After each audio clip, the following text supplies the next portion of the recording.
Quarta-feira, 26 de setembro de 1979. A relação entre a inocência original e a redenção operada por Cristo. 1. Cristo, respondendo à pergunta sobre a unidade e indissolubilidade do matrimônio, apelou para aquilo que sobre o tema do matrimônio foi escrito no livro do Gênesis. Nas nossas duas precedentes reflexões, sujeitamos a uma análise tanto o chamado texto eloísta, Gênesis 1, como o javista, Gênesis 2. Desejamos hoje tirar dessas duas análises algumas conclusões. Quando Cristo se refere ao princípio, pede aos seus interlocutores que transponham, em certo sentido, o confim, que, no livro do Gênesis, separa o estado de inocência original e o de pecaminosidade, iniciado pela queda original. Simbolicamente pode-se ligar este confim com a árvore do conhecimento do bem e do mal, que no texto javista delimita duas situações diametralmente opostas. A situação de inocência original e a do pecado original. Estas situações têm dimensão própria no homem, no seu íntimo, no seu conhecimento, na sua consciência, escolha e decisão, tudo isto em relação com Deus Criador que no texto javista, Gênesis 2 e 3, é, ao mesmo tempo, o Deus da aliança, da mais antiga aliança do Criador com a sua criatura, isto é, com o homem. A árvore do conhecimento do bem e do mal, como expressão e símbolo da aliança com Deus quebrada no coração do homem, delimita e contrapõe duas situações e dois estados diametralmente opostos. O da inocência original e o do pecado original, e ao mesmo tempo da pecaminosidade hereditária do homem que do último deriva. Todavia as palavras de Cristo, que se referem ao princípio, permitem-nos encontrar no homem certa continuidade essencial, e um laço entre estes dois estados diversos ou duas dimensões do ser humano. O estado de pecado faz parte do homem histórico, tanto daquele a que se refere Mateus 19, isto é, do interlocutor de Cristo nessa altura, como também de qualquer outro interlocutor, potencial ou atual, de todos os tempos da história, e portanto, naturalmente, também do homem de hoje. Tal estado, porém, o estado histórico precisamente, em qualquer homem sem nenhuma exceção, mergulha as raízes na sua própria pré-história teológica, que é o estado da inocência original, que é o original. 2. Não se trata aqui somente de dialética. As leis do conhecimento correspondem às do ser. É impossível compreender o estado de pecaminosidade histórica sem referência ou alusão, e Cristo de fato alude, ao estado de original, em certo sentido, pré-histórica, e fundamental inocência. Surgir, portanto, a pecaminosidade como estado, como dimensão da existência humana, está desde os princípios em relação com esta real inocência do homem como estado original e fundamental, como dimensão do ser criado à imagem de Deus. E assim acontece não só com o primeiro homem, macho e fêmea, como dramaturgo e protagonistas dos acontecimentos descritos no texto javista dos capítulos 2 e 3 do Gênesis, mas também assim acontece com o inteiro percurso histórico da existência humana. O homem histórico está, portanto, por assim dizer, radicado na sua pré-história teológica revelada, e por isso cada ponto da sua pecaminosidade histórica explica-se, tanto para a alma como para o corpo, com a referência à inocência original. Pode dizer-se que esta referência é coerência do pecado, e precisamente do pecado original. Se este pecado significa, em todos os homens históricos, um estado de graça perdida, então ele comporta também uma referência àquela graça, que era precisamente a graça da inocência original. 3. Quando Cristo, segundo o capítulo 19 de Mateus, apela para o princípio, com esta expressão não indica só o estado de inocência original como horizonte perdido da existência humana na história. As palavras, que ele pronuncia mesmo com a sua boca, temos o direito de atribuir ao mesmo tempo toda a eloquência do mistério da redenção. De fato, já no mesmo texto javista de Gênesis 2 e 3, somos testemunhas de homem, macho e fêmea, depois de ter quebrado a aliança original que tinha com o seu Criador, e receber a primeira promessa de redenção nas palavras do chamado proto-evangelho em Gênesis 3, 15, e começar a viver na perspectiva teológica da redenção. Assim, portanto, o homem histórico, quer o interlocutor de Cristo naquele tempo, de que fala Mateus 19, quer o homem de hoje, participa desta perspectiva.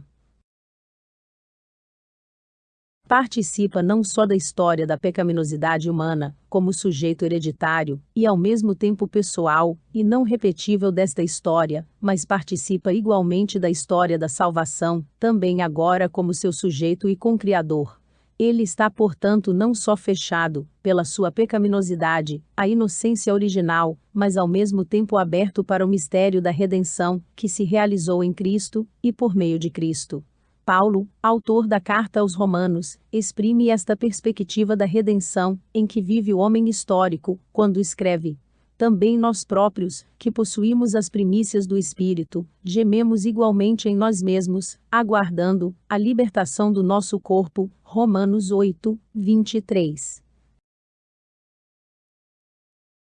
Não podemos perder de vista esta perspectiva, quando seguimos as palavras de Cristo que, na sua conversa sobre a indissolubilidade do matrimônio, recorre ao princípio.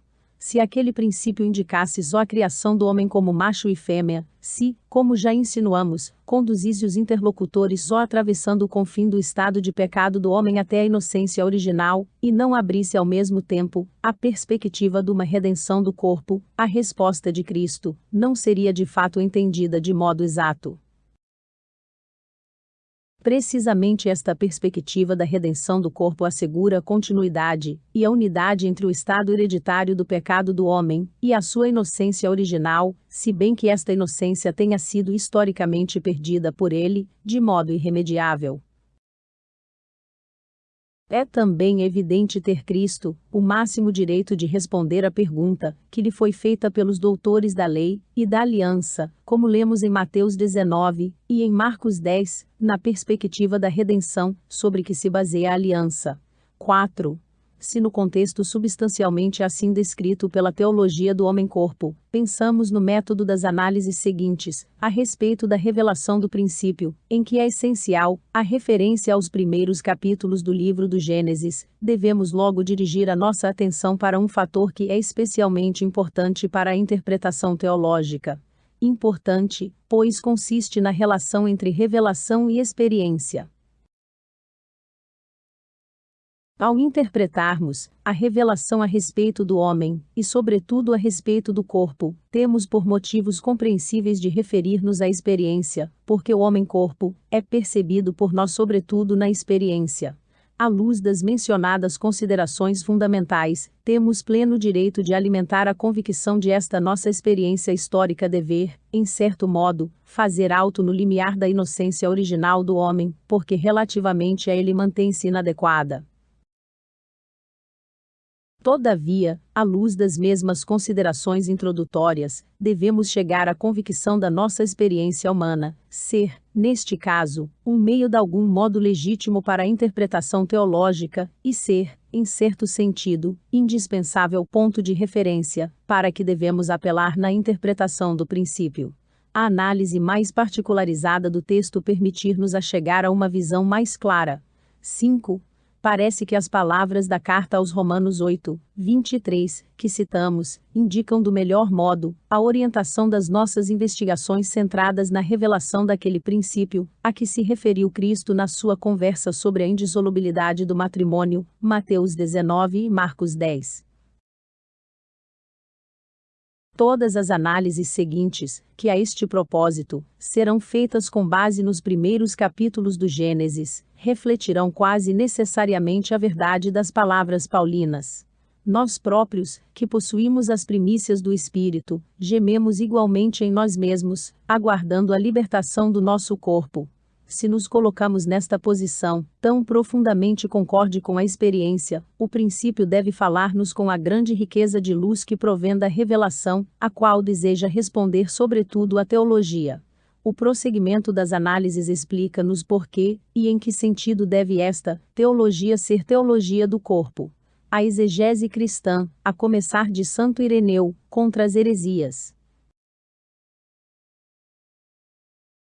3, 23. 7. Vê este texto como proto-evangelho, que prenuncia a vitória sobre Satanás, obtida por Jesus Cristo.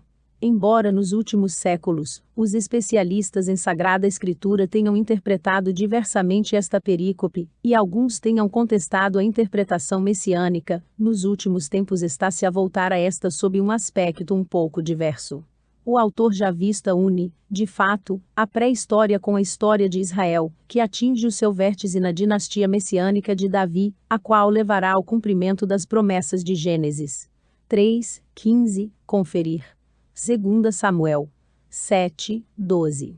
O Novo Testamento explicou o cumprimento da promessa na mesma perspectiva messiânica. Jesus é o Messias, descendente de Davi, Romanos 1:3, 2 Timóteo 2:8, nascido de mulher, Gálatas 4:4, o novo Adão, 1 Coríntios 15. Que deve reinar até que ponha todos os inimigos debaixo dos pés, 1 Coríntios 15:25.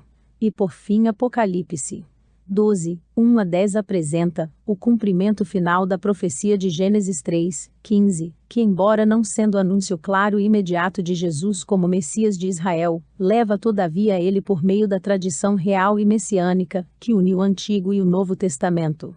Temos, portanto, o direito de falar da relação entre a experiência e a revelação, mas temos o direito de apresentar o problema da relação recíproca entre as duas, ainda que para muitos passe entre ambas uma linha de demarcação, que é linha de antítese total e de antinomia radical. Esta linha, segundo julgam, deve sem mais ser traçada entre a fé e a ciência, entre a teologia e a filosofia. Ao formular este ponto de vista, são sobretudo tomados em consideração conceitos abstratos, e não o homem como sujeito vivo. Aos jovens casais. Caríssimos jovens casais. Também a vós, que iniciastes nova vida, cheguem a minha saudação, e os mais sentidos bons votos. Vós fostes os ministros do vosso matrimônio, e por conseguinte a graça sacramental de Cristo, que torna sagrada e perene a vossa união, recebeste-la através da vossa própria vontade de amor e de consagração recíproca. A dignidade do matrimônio é imensa. Por isso, permanecei no amor de Cristo. Recordai-vos do que disse Jesus: Eu sou a videira, vós as varas. Quem está em mim e eu nele, esse dá muito fruto, nisto é glorificado o meu Pai. Dando vós muito fruto, conferir João capítulo 15. Levai frutos de bondade, de caridade, de santificação. Seja este o vosso compromisso de vida conjugal. A minha bênção propiciadora vos ajude.